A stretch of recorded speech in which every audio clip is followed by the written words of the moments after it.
Donc aujourd'hui, nous allons faire les mouvements à quatre pattes de yoga thérapeutique. Donc toujours les principes de base, c'est bien sûr adapter. Là, on va vous montrer le mouvement et le petit enchaînement idéal, mais bien sûr, vous adapter à vos possibilités, vous adapter à vos différentes difficultés et à vos pathologies pour ne pas vous faire plus mal que ce que vous avez mal. On essaie toujours de synchroniser un mouvement et une respiration. Donc aujourd'hui, c'est vraiment ce qu'on va faire pour que vous compreniez que même avec les mouvements à quatre pattes, ce qui est important, ce n'est pas que le mouvement en lui-même, c'est la manière dont on le fait avec la respiration. Dans un premier temps, déjà, on adapte la position pour ne pas être ni trop en appui sur les avant-bras, ni trop en appui sur les genoux. Donc vous ajustez, soit vous reculez un peu les fesses, soit vous avancez un peu les épaules. Puis vous êtes en position neutre. Et à partir de cette position, vous respirez calmement, vous êtes bien concentré. Et sur une inspiration en partant du bassin, vous allez creuser le dos, puis redresser la tête. Vous retenez l'air. Et sur l'expiration en partant du bassin, vous faites le dos rond. Et vous poussez bien dans le sol avec vos mains, puis vous enroulez la tête, vous rentrez le ventre et le milieu du dos monte vers le plafond. Restez à vide. Inspiration de nouveau, le chien, dos creux. Vous crochetez les orteils, donc vous êtes en appui sur vos orteils, et sur l'expire, chien tête en bas. Et bien sûr, vous adaptez. Là, c'est une jolie chien tête en bas, vous pouvez plier les genoux. Ce qui compte, c'est le dos qui doit s'étirer. Et si vous êtes à l'aise, vous pouvez tendre les jambes, les talons vers le tapis, de manière à sentir aussi l'étirement des ischio-jambiers, c'est-à-dire les muscles de l'arrière des jambes. Puis inspire, vous revenez à quatre pattes, le chien.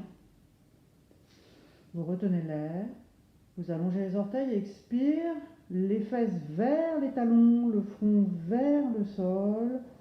Et là, vous respirez tranquillement et vous allez plutôt chercher l'étirement de tout votre dos sans vous faire mal aux épaules. Sentez bien le mouvement du ventre en contact avec les cuisses, avec les mouvements de la respiration. Puis vous allez relâcher tout doucement les mains, les avant-bras qui glissent le long de vos jambes par exemple.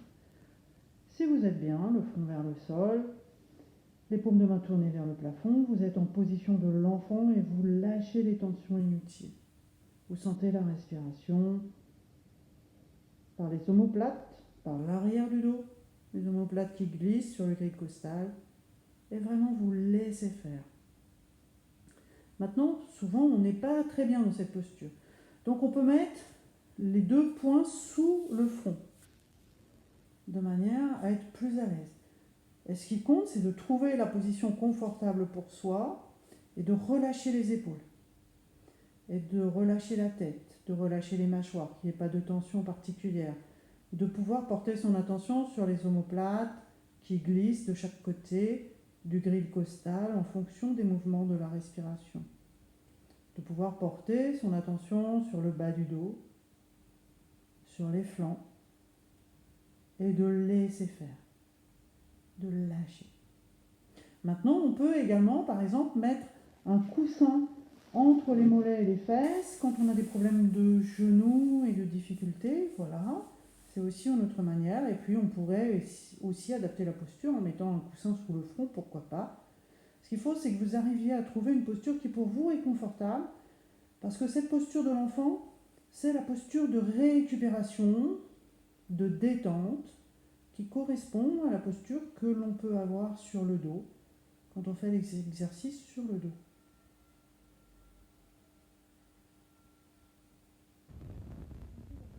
Vraiment par les flancs. Très très bien. Puis pour vous relever, tout doucement, vous allez vous asseoir sur le coussin en l'occurrence. Vous déroulez vos vertèbres, faites attention, la tête peut tourner. Et vous acceptez le fait que ça peut tirer dans les chevilles, dans les pieds. Et vous essayez vraiment de déposer le poids dans le coussin, dans les talons.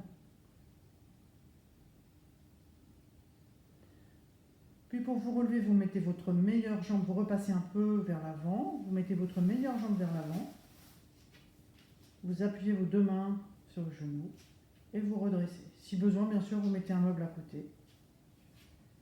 Et voilà, pour une petite séance à quatre pattes.